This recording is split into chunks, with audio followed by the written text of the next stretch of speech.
Una,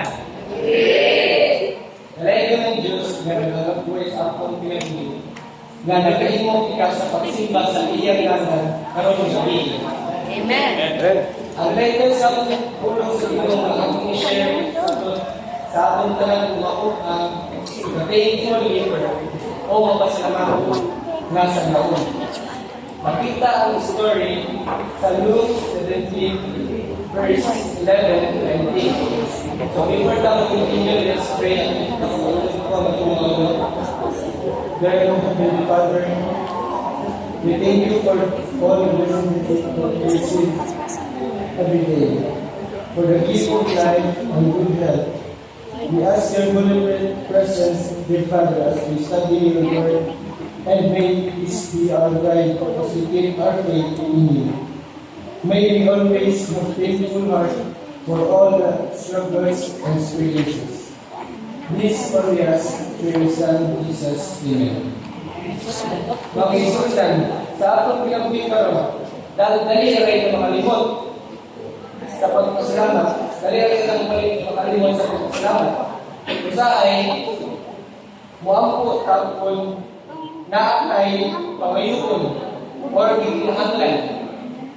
Pero kung matubag ka, kung hatag ka sa Ginoo, makalimot ka sa pagpasalamat sa Kanya. The story of the 10 lepers in Luke 17 verse 11 to 20 reminds us of a simple but powerful truth. It is possible to receive God's blessings and still forget to return to Him with gratitude. Mga batayan sa manako, dito, kailan mo ka mag-ambot ka kung natin kinahanglan para sa ng Lord, kabagay ko sa exam. Lord, kabagay ko Lord, please, makabasay ko. Kunya, kasagalan ko, nasa akong Lord sa messenger, manifesting ang makabasay. Pero kung hatagan ka, kung samahan, basahay, kalimot na rin akong ingon, thank you, Lord. Mauni ang istorya sa natulog at sa kamulog o itong pero usara ang ibalik ang magpasalamat. Una, tanang na pulo, ipanananginan. Tanang na pulo nga sa kamulog ayo. Walay ipili si Jesus. Tanang na ayo. Gitabangan. Kini na kita na ang panalangin sa Ginoo, dili ulitanong. Ginahatag niya bisan sa daghan. Sa atong inabuhi, daghan usab kita madawat nga panalangin. Kay Jesus sa kalawas, pamilya, o kiyabuhi nato sa mga adlaw, sa mga estudyante, sa mga pasar sa exam, nakagraduate ka, nakatagal sa mga blessings, nakapil sa honors. Pero ang pangutanan, nakapasalamat ba kita? Ang Psalms 107 verse 1 ay inawan, o nakapasalamat ka mo, kami ba Kristiyan, maayon man, kaya ang iyang may umawang arulog, nagkaguntag sa walay katapusan. Kadua, usara ang ibalik. Sa napulo, sa mga sanggabong, mga isunan, usara ang ibalik. Imagine, hindi ka buhok, tatawag, ayaw, pero wala ang balik ang masalamat. Usa na ibalik ang masalamat, biluhod siya sa pilang Jesus o binayad sa Diyos. Mga isunan, importante ka ayaw ang pagbayad ng Diyos sa Ginoo aron sa pasalamat. Dili lang ka mudawat sa panalangin, kundi magmundong sa naghatay ini. Parehara, nasa niludan ka sa iyong friend. For example, friend lang, kaya ang mama na higman, papasalamat. Example, kulod kayo, kulod sa friend. Bakit kapalod na lahat, yung mama, hindi ka mag-explain, hindi ka load, may mag-drop, load. Yeah, siya kasi mo friend na, friend, tuloy ko. Kung mapulot ka sa mama, pasalamat din talaga eh. Mama din natin.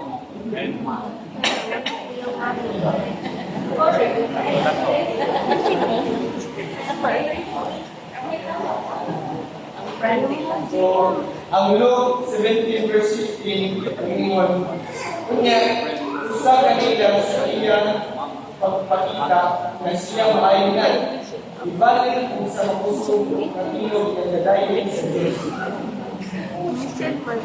So, katulog, ang magpasalamat at dala inuod niya kaayuhan.